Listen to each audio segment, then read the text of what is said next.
মিশরের এই কাঠমিস্ত্রি এমন সব ভাস্কর্য তৈরি করেন যা মেশিনে তৈরি সম্ভব নয়।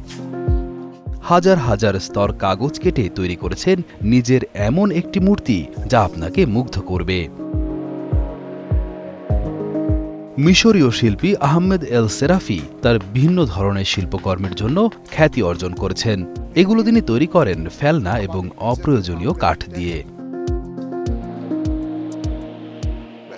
তিনি জানান, তিনি তার ছেলের সাথে নতুন যন্ত্রপাতি সম্পর্কে কথা বলার সময় হস্তনির্মিত পণ্যগুলোর চাহিদা বুঝতে পেরেছিলেন। তাই হস্তনির্মিত পণ্য তৈরিতেই তার প্রতিভা ব্যবহার করা শুরু করেন তিনি।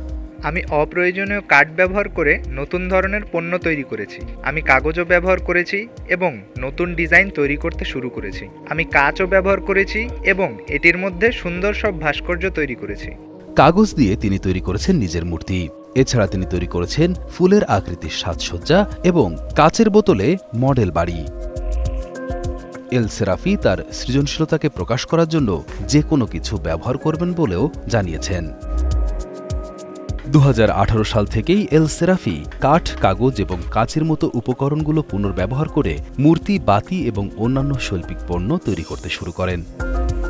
তিনি বিশ্বাস করেন, এই হস্তনির্মিত শিল্পকর্মগুলোর একটি অন্যরকম আবেদন আছে, যাকে মেশিনে তৈরি জিনিসপত্রের সাথে তুলনা করা যায় না। আমার শৈল্পিক কাজের মাধ্যমে আমি মিশরের বাইরে বড় শিল্প প্রদর্শনীতে অংশগ্রহণ করতে চাই এবং দেখাতে চাই যে মিশরেও ভালো শিল্প রয়েছে। এল সেরাফির কাজ আমাদের মনে করিয়ে দেয় যে সৌন্দর্য অপ্রত্যাশিত জায়গায় পাওয়া যেতে পারে। বর্জ্য ও ফেলনা কাঠের মতো সাধারণ উপকরণগুলি তার সৃজনশীল হাতে অসাধারণ শিল্পকর্মে রূপান্তরিত হয়েছে। তিনি আমাদের দেখিয়েছেন পরিবেশগতভাবে সচেতন থাকা এবং একই সাথে মানব মনের সৃজনশীল আকাঙ্ক্ষা পূরণ করা সম্ভব।